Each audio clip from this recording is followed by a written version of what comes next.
plenty of things we need to cover over here. Some people say Qur'an is one, Rasul is one. Then why different maslas? Where do these different maslas come from? We say that Beshak Qur'an is one. A hadith is of Rasul sallallahu alaihi wasallam. But are there no, leave the Qur'an aside, are there no differences in the hadith? Many hadiths different, and in one hadith something, another hadith something we mentioned earlier. So over a 23-year period, Rasulullah sallallahu alaihi wasallam sometimes gave different instructions. So you can't say that there is only one instruction. That first of all, that is wrong. Moving on the Sahabas, there was no differences among the Sahaba. Plenty of differences among Sahaba. They used to have different opinion because understanding the deen is something which every person understands and takes masail from there. Let me give you some examples. Sayyidina Umar radiyallahu anhu, he was of the view that if a person touches his private part, his wudu breaks.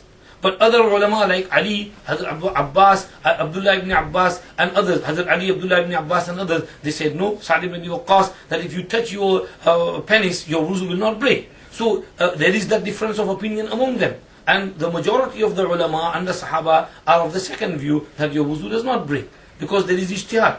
Some people say you can't leave Sahih Hadith. You have to follow Sahih Hadith. We say that no, sometimes you have to leave Sahih Hadith. Sahaba used to leave Sahih Hadith. Over here in this masla, Masu Zakar, Sahaba were told by Busra bint Abi Safwan. She narrated from Rasulullah sallallahu alaihi wasallam that he said, "Man massa zakarahu falyatawadda." Who touches his private part, then he should perform wudu. So the Sahaba said no. We have other hadith from Talq ibn Ali radiyallahu anhu. He said that your wuzu does not break. Hal huwa illa bad'atun minka. It is only a part of your body, like your finger, like your nose. If you touch your nose, your wuzu doesn't break. So if you touch your private part, your wuzu doesn't break. So he said that we heard this. We it was a common masla. So we don't take your hadith. We take this other hadith. So Sahaba sometimes they knew which hadith to take. They knew the halal. So that is why they had the difference of opinion. Many masail. Abdullah ibn Umar radiyallahu anhu said, performing wudu with sea water is makruh. But the other Sahaba said, no, if you are in the sea, you need to perform wudu with the sea water, the salty water. It's allowed. If you are on a beach, you want to do wudu with that and pray your namaz on the beach. There is no harm in there. But Abdullah ibn Umar used to say it's makruh to do wudu with the sea water. Similarly, using perfume, itr, on the day of Friday. Abu Huraira said it's wajib. But Abdullah ibn Abbas and most of the Sahaba said it's sunnah.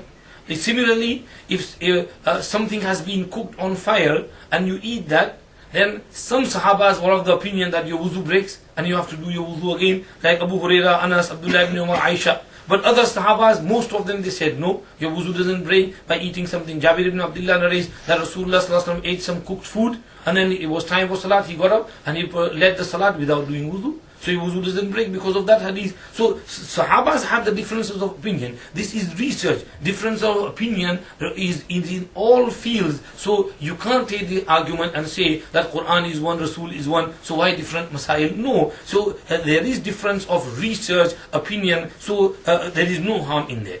We say that what is your mazhab? You are non-muqallid. Tell me, is there any ikhtilaf in your non-muqallid imams or not? Plenty of ikhtilaf. Plenty of ikhtilaf, more than the muqallidins. You go, Nawab Siddiq Hasan will say something else, Wahidul Zaman will say something else. Shaykh Abdul Aziz bin Baz will say something else, Nasiruddin Albani will say something else. There is plenty of ikhtilaf of opinion among them as well. They are not muttafiq on one masla all the time. Allama Shawkani will say something else, others will say. I don't want to go into detail on that. So you can't put this argument and say that mazhab should be one, just one Quran, one hadith and one opinion. You can't have difference of opinion.